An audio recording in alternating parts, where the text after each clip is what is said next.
Consider all of Wolverine's least likable qualities, they've all been dropped and given to Cyclops. Various character connections to others are downplayed unless they're somehow related to Wolverine, the worst being Mystique's, coming up with some story about how she knew him before the Weapon X affair that made Wolverine lose his memory, rather than say her connection to Nightcrawler, her own son. The Professor just showers Wolverine with praise and guidance, and characters who side against Wolverine are wrong solely because they're on the opposite side. Actually, let's take the scene with Cyclops right here as an example. How many times does Wolverine do exactly what he's yelling at Cyclops for doing in this show alone? Wow, 5 times. I don't think Ebony, Darkness, Dementia, Raven, Way was this much of a hypocrite. Oh, and then there's everyone respecting him for no reason, and the treatment of Rogue and Angel. Yeah, did I forget to mention what happens to him in this show? Angel's father eventually has his wings removed, and once Sinister brainwashes him, turning him into Archangel, he's all but forgotten about. That's 2 of the original X-Men this show has no respect for, everybody. You have all the makings of a Canon Sue right here. And of course, him being exempt from all wrongdoing. In the episode Breakdown, we see Cyclops' beginnings as a klutz who couldn't accomplish anything without Jean to make him feel better. And when Wolverine showed up, he would constantly hit on her, treated Cyclops like crap, and when Cyclops eventually fought back, Jean says it's him who should be apologizing, not Wolverine. Ignoring that isn't how Cyclops' character works, how the hell are we supposed to accept any of this? Well, we can't. But the writers obviously did when they first wrote this story for fanfiction.net. Partner? I think you got the fans riled up enough. Yeah, I mean, you don't want to outdo the King Kong review in the controversy department, do you? Jeez, I hadn't thought of that. I'm still not taking back anything I said, but maybe I should draw a line here.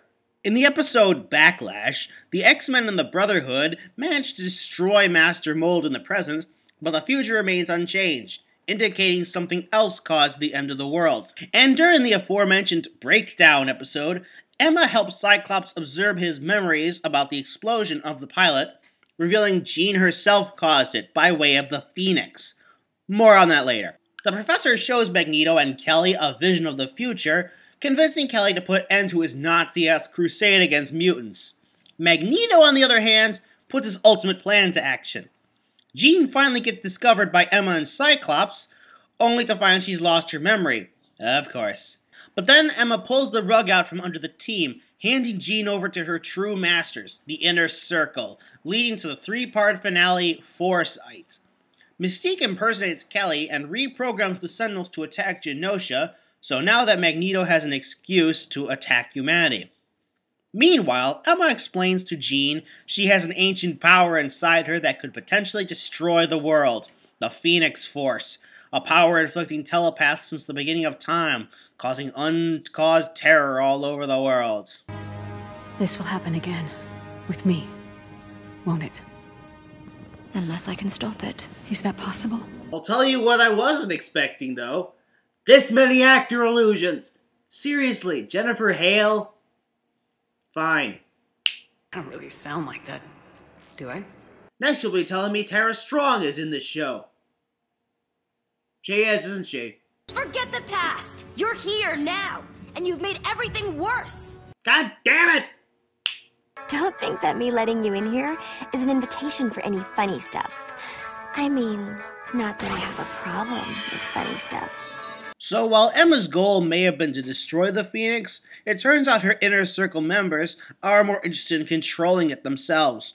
This just after Emma went on a tangent about how the Phoenix has basically caused disasters of biblical proportions, and that the Order exists to ensure that never happens. But for some reason, these guys think they can control it because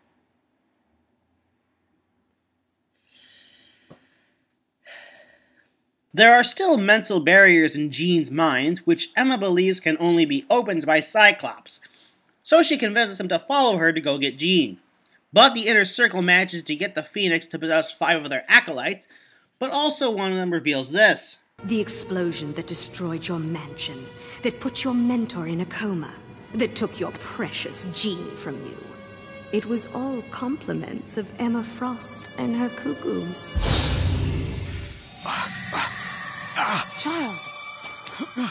Emma assured us that she could extract Jean after eliminating the threat of Xavier and his X-Men. She was wrong. Jean? What's wrong? Your girlfriend sensed the psychic attack and tried to save you all.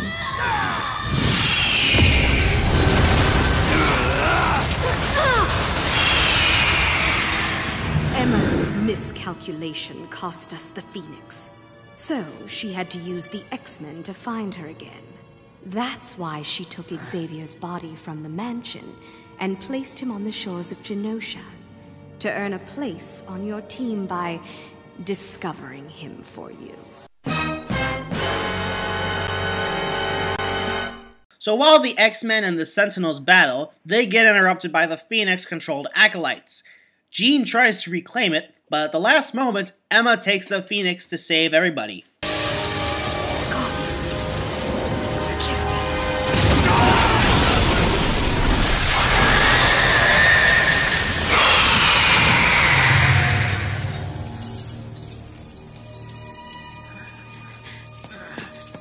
me. Scott!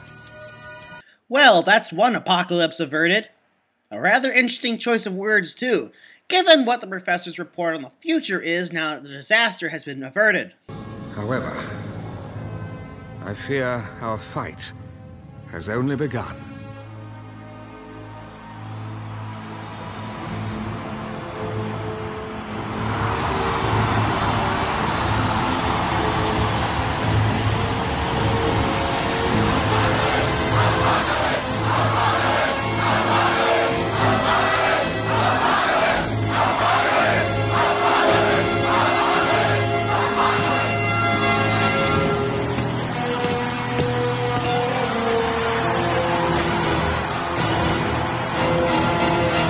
Say it with me now, everybody.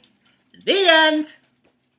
No, seriously, they ended it there.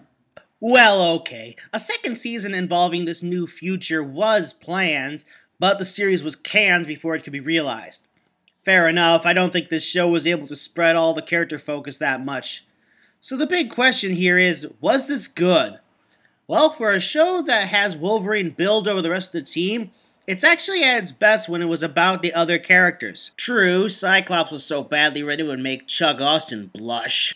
Beast, Iceman, Kitty, and Storm were basically side characters in all but name, and Jean's actual characterization basically begins and ends with her voice actor.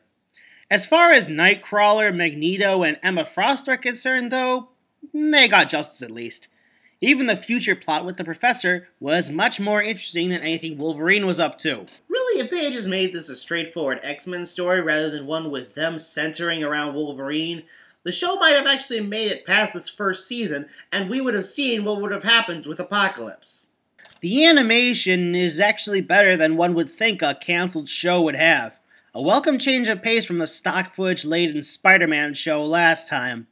The pacing was unfortunately not as smooth. The subplots tend to have large gaps between them, often to the detriment of the subplot. After all, why keep up with Nightcrawler's plots when it would end on a cliffhanger, when we can follow it up with Wolverine piddling about in the mountains trying to remember something in his past for very personal reasons. Something he would berate Cyclops for doing the exact same thing in the following episode. Real compelling. Is anyone else detecting a pattern here? Though, if I'm going to be completely honest, it's what Wolverine has become that I've grown to hate. Stop. Guys? You mustn't do this. Future. Partner? Going. Check. Don't call him.